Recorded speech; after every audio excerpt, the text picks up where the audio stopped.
All right, so today we're going to take a deep dive into the world of India-China relations. It's always a hot topic, but especially with Donald Trump back in the White House. Yeah, So this should be especially interesting for those of you who are following international relations, or maybe even prepping for the UPSC exam. yeah, definitely a lot to unpack there. And I think what makes this particular moment so fascinating is the timing.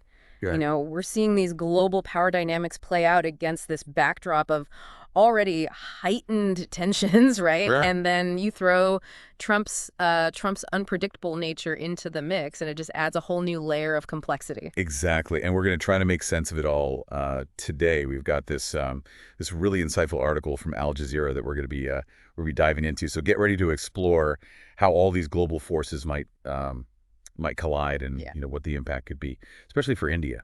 So let's jump right in. All right, sounds good. So one of the things that really jumped out at me from this article was this whole issue with the new Chinese counties, Yeah. encroaching on territory in Ladakh that India claims as its own. Yeah, it's definitely a significant development. You can't ignore that. It's a pretty clear escalation of tensions and a direct challenge to that detente that was reached back in 2020. And I think it raises some serious questions about, what China's long-term intentions really are. Right, because I mean, it's not like India is just sitting back and letting this happen. They've issued some pretty strong public protests against these actions. But what I found really intriguing was that the status of the land, some of which China has allegedly seized since 2020, it remains completely unresolved. Hmm. So do you think this points to a return to those tense standoffs that we saw a few years back? It's certainly a possibility, yeah. And now, of course, we have to factor in the infamous Trump card. I mean, his return to the presidency just throws another, unpredictable element into the mix. Right, the Trump factor. Yeah. We can't forget that he launched a full-blown trade war with China during his first term. Yeah. And he even went so far as to threaten tariffs against India. So is he going to be a friend or a foe to either nation this time around? That's the multi-billion-dollar question, isn't it? I mean, Trump he's known for his mercurial nature. It makes it incredibly difficult to predict, what he's going to do. He does seem to have softened his stance on China a bit recently, though. Some people are speculating that it might have something to do with his business interests. Yeah, I mean that's certainly a possibility, and there have been some mixed signals, that add to the confusion. Like the whole TikTok situation, for example. Initially he wanted to ban the app completely, but then he suddenly decided he would save it. Right, and we can't overlook the fact that he extended a very public invitation to Xi Jinping for his inauguration, while making no such a gesture towards Modi. That definitely hasn't gone unnoticed. All of these mixed signals are understandably causing some anxiety within India's strategic community. I mean, experts like Janet Prasad and Christopher Clary, they've been pretty vocal about potential pitfalls for India in a second Trump term. So, given these potential dangers, what are some of the strategic debates that are happening, within India's policy circles? Well, Prasad and Clary, they highlight what they call these twin dangers for India in the face of Trump's return. The first is the possibility of Trump launching an overly aggressive anti-China campaign, which could force India into making some very difficult and potentially costly choices. And the second date. The second danger lies in the possibility of what they call a grand bargain between the U.S. and China. If those two superpowers were to strike a deal that prioritize their own interests above all else, India could find itself being sidelined, left in a very vulnerable position. It paints a pretty uncertain picture for India, doesn't it? It seems like they're being forced to walk a tightrope between these two global giants.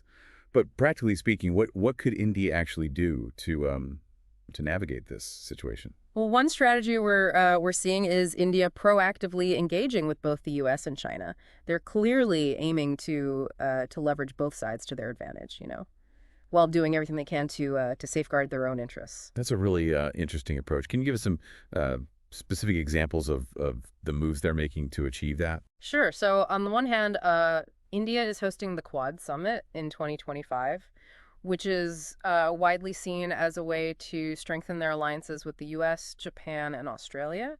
And it's also likely a strategic move to engage Trump directly, and potentially try to counter China's growing influence. But at the same But time, at the same time, they're keeping the door open with China by engaging through platforms like the Shanghai Cooperation Organization Summit. It's a delicate balancing act, to say the least. They're striving to maintain open dialogue with China while while simultaneously standing firm on their territorial claims. it almost sounds like a diplomatic game of Twister, trying to keep your balance while everyone else is pulling you in different directions. Yeah, I think that's a pretty apt analogy. India is trying to carefully leverage their relationships with both sides without jeopardizing their own autonomy. The stakes are incredibly high, but their maneuvering is quite fascinating to observe. Yeah. So, welcome back to our deep dive into India-China relations in the age of Trump. It's fascinating stuff. And when we left off, we were talking about India's strategic dance, trying to maintain relationships with both the U.S. and China. It's really a high-stakes game of diplomacy, wouldn't you say? Oh, absolutely, yeah. And I think, on top of everything else, we can't ignore the economic aspect of this relationship. Following those 2020 border clashes, India took a pretty hard line, cracking down on Chinese apps and investments. But our sources suggest that there's been a recent shift. Yeah, you're right. It seems like, despite the security concerns, India has actually softened its stance on Chinese investments, which seems a little counterintuitive given everything else that's going on. Yeah, it might seem that way at first glance, but you have to consider the bigger picture. I mean, there's been a noticeable slowdown in overall foreign investment coming into India, and this economic reality is likely pushing them to reassess their approach at least to some extent. So it seems like that age-old question arises once again, right? Yeah. Will economic pragmatism end up outweighing security concerns? Yeah, that's the million-dollar question that Indian policymakers are wrestling with right now. But there's another interesting piece of this puzzle that we need to consider as well. That the potential influence of individuals like Elon Musk. Ah, yes, the Musk factor. We can't forget his significant business ties with China. So how might that influence U.S. policy towards China, and could that impact India's strategy as well? It's definitely a factor worth considering. Musk, along with other prominent industrialists who are close to Trump, they could very well push for a more conciliatory approach toward China. I mean, they might see cooperation as being far more beneficial to their own business interests than confrontation. So if we zoom out and look at the bigger picture, could figures like Musk actually act as a moderating force, tempering some of Trump's more aggressive instincts when it comes to China? Oh, that's definitely within the realm of possibility. We know that Trump places a high value on the opinions of successful business leaders, and Musk's influence, given his stature and his direct line to the president, it shouldn't be underestimated. It just adds another layer of complexity to an already unpredictable situation, right? Speaking of conflicts, we've talked a bit about this potential grand bargain between the U.S. and China, but uh, what would that realistically look like? What types of concessions might each side have to make? Well, it's tough to say for sure, but it would likely involve, finding some middle ground on trade and technology. The U.S. might consider easing up on some of the restrictions they've imposed on Chinese tech companies, and in return, China might agree to open up their markets more to American goods and services. But what about the security aspects? I mean, the South China Sea and Taiwan remain major flashpoints. So how would those highly sensitive issues factor into a grand bargain? Well, those are critical issues, and any grand bargain would almost certainly have to address them in some way. Perhaps we might see a reduction in military activity in the South China Sea, or a firmer commitment from China to avoid aggressive actions towards Taiwan. But wouldn't that leave India in a precarious position? I mean, they've been heavily reliant on the U.S. to counter China's growing assertiveness in the region. Absolutely, yeah, and that's precisely why the prospect of a U.S.-China rapprochement is causing such anxiety within India's strategic circles. They fear being left out in the cold, Mhm. forced to uh, forced to deal with a more assertive China on their own. So if we entertain this possibility of such a grand bargain actually happening, what options would be left on the table for India? Well, they would have to seriously reassess their strategic options. They might feel compelled to further strengthen their own military capabilities, perhaps by boosting defense spending. They could also choose to, deepen their alliances with other countries in the region, like Japan and Australia, or even explore the possibility of reaching some type of accommodation with China, though on their own terms, of course. It really does sound like a high stakes game of chess, with each move potentially having significant consequences. Precisely, yeah. Every move needs to be calculated carefully, always taking into account the potential reactions of all the other players on the board. And let's not forget the backdrop against which all of this is taking place. The global economy is still grappling with the ripple effects of the pandemic. Climate change continues to be a pressing concern, and geopolitical instability seems to be the new norm. So how do these global factors further complicate the India-China equation? Well, these macro level trends, they undoubtedly add another layer of complexity to Cool. the already intricate dynamics between India and China. For instance, climate change is a shared challenge for both countries. The increasing frequency of extreme weather events, water scarcity issues, and competition for resources. Those could either exacerbate existing tensions or potentially create opportunities for cooperation, depending on how they choose to approach these issues. That's a great point. It seems like every aspect of this relationship is a double-edged sword, and on top of everything else, we can't forget that Russia is a key player in this equation as well.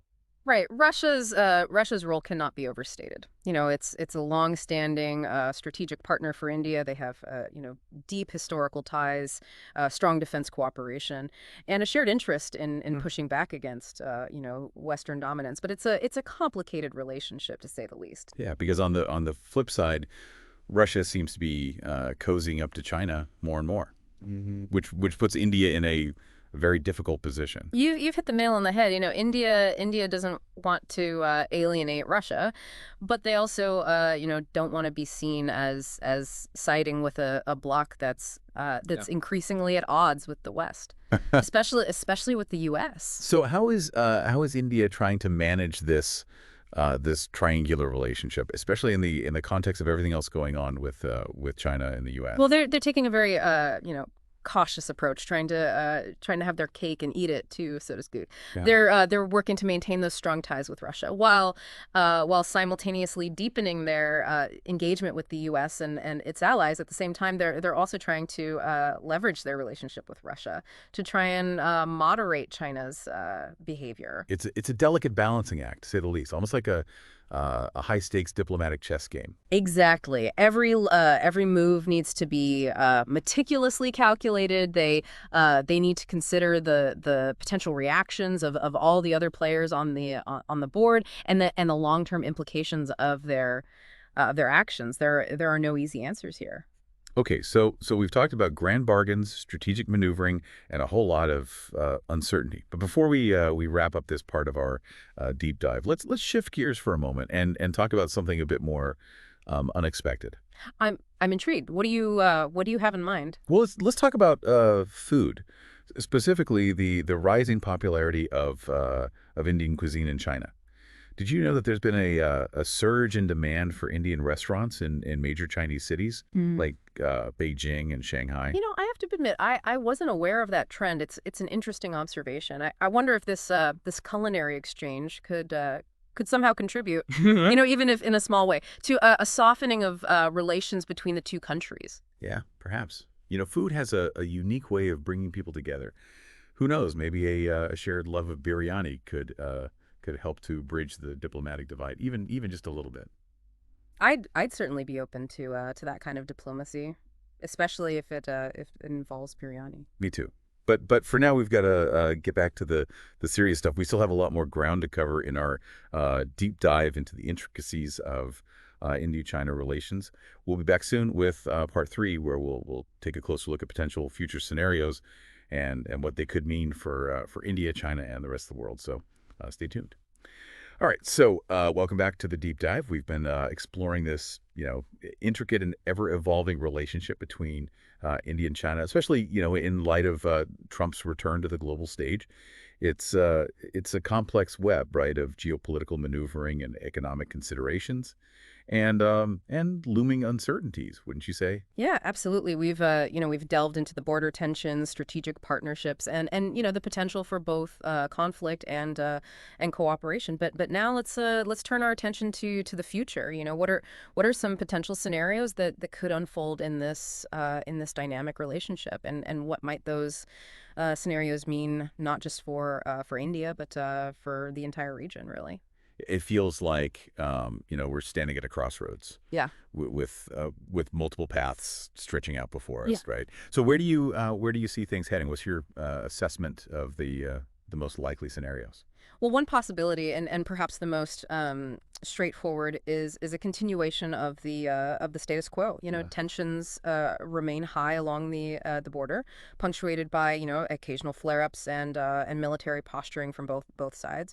Economically, there's a degree of interdependence, but also a palpable sense of mistrust, I'd say. So a kind of cold peace, if you will. What would that mean for India's overall strategy? How would they have to adapt to such a prolonged period of unease? Yeah, in a scenario where the status quo persists, India would likely double down on its current approach of strategic balancing. They would strive to maintain workable relationships with both the U.S. and China, all the while continuing to bolster their own defense capabilities. It's a delicate act, and it requires deft diplomatic maneuvering and careful consideration of each move's repercussions. Makes sense. But is there a chance, however slim, that tensions could actually escalate further? I mean, what could trigger a more serious conflict, and what would be the ramifications of such a development? Yeah, the potential for escalation is a very real concern. A significant border incident, a miscalculation by either side, or even a deliberate provocation could quickly spiral into a larger conflict, and the consequences of such a conflict would be devastating, really, not only for India and China, but for the entire region and potentially even the global community. It's a chilling thought, isn't it? I mean, if a conflict of that scale, it would undoubtedly disrupt global trade, further destabilize an already volatile region, and could even draw in other major powers like the U.S. I mean, the ripple effects would be felt worldwide. Precisely, it's a scenario everyone would want to avoid, but one that can't be dismissed outright. Let's take a breath for a second, right? Yeah. And shift gears for a moment. Let's consider a more optimistic, albeit perhaps less likely scenario. Is there any possibility, however remote, of a genuine rapprochement between India and China? I mean, what would it take for such a fundamental shift to occur? Yeah, a true rapprochement. It's a difficult path, but not entirely impossible. It would require both countries to address their core differences, especially the longstanding border dispute, in a way that is both realistic and acceptable to both sides. It would necessitate a degree of compromise and a willingness to move beyond historical grievances. That's a tall order, but one can hope, right? What role, if any, could the U.S. play in facilitating such a approach more? Could they act as a mediator, or would their involvement be more likely to further complicate matters? Yeah, the U.S.'s role is a complex one, right? They have intricate relationships with both India and China, and their actions are often driven by their own strategic interests. Under the current administration, the U.S. has adopted a more confrontational stance towards China, which has naturally pushed India and the U.S. closer together. But whether this trend continues remains to be seen. So it seems the U.S. could either be a catalyst for cooperation, yeah, or a potential obstacle, Yeah. depending on their approach and how their own interests align with the dynamics between India and China. Exactly, yeah. Their influence is undeniable, but how that influence manifests itself is still very much in flux. So before we wrap up our deep dive, if we were to synthesize all of this down to a few key takeaways for our listeners, what would those be? What are the most crucial points for them to remember as they Yeah. navigate this complex landscape? I think first and foremost, it's essential to recognize that the relationship between India and China is at a critical juncture. It's being shaped by a confluence of factors, Hmm. including border tensions, the shifting balance of global power, and the unpredictable influence of the U.S. Right. It's like a constantly shifting puzzle, isn't it? With each piece influencing the others. Exactly.